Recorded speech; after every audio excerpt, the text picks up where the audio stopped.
বাংলাতে কোথাও চাকরি নেই, কোনো চাকরি নেই বাংলাতে। এরকম তো সবাই বলে, কিন্তু তোমার হাতের মধ্যে রয়েছে মাসে 1 লাখ টাকা কামানোর চাকরি। কি করে? আসো দেখাচ্ছি। প্রথমত ফেসবুকে গিয়ে এমন একটা ছেলে বা মেয়ের ফ্রেন্ড রিকোয়েস্ট করছো যে স্যুট বুট পরে ল্যাপটপ নিয়ে বসে আছে এইভাবে। হ্যালো, তোমার 25 লাখ টাকা চেকটা ঢুকেছে তো? স্যার আপনার ফোনে তো ব্যালেন্সই নেই। ক্যামেরা অন আছে, ডিলিটি দেখাতে হবে।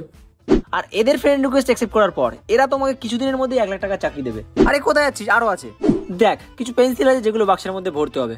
আর শুধু এইটুকুনি কাজের জন্য তুই মান্থলি 1 লাখ টাকা করে কামাবি। হ্যাঁ, মানে তোকে কাজটা পাওয়ার জন্য প্রথমে 500 টাকা, তারপর 2000 টাকা দিতে হবে, তারপর টাকার পরিমাণ আস্তে আস্তে বাড়বে, কিন্তু কাজটা ঠিক পেয়ে যাবি। এইগুলো তো ছিল ঘরে বসে ইনকাম করার কাজ। এখন তুমি যদি বাইরে গিয়ে ইনকাম করতে চাও, কলকাতা সেক্টর 5 এর ওখানে বাংলা জানলে লোন ডিপার্টমেন্টে, আর ইংলিশ জানলে অ্যামাজন মাইক্রোসফটের কলিং এজেন্ট।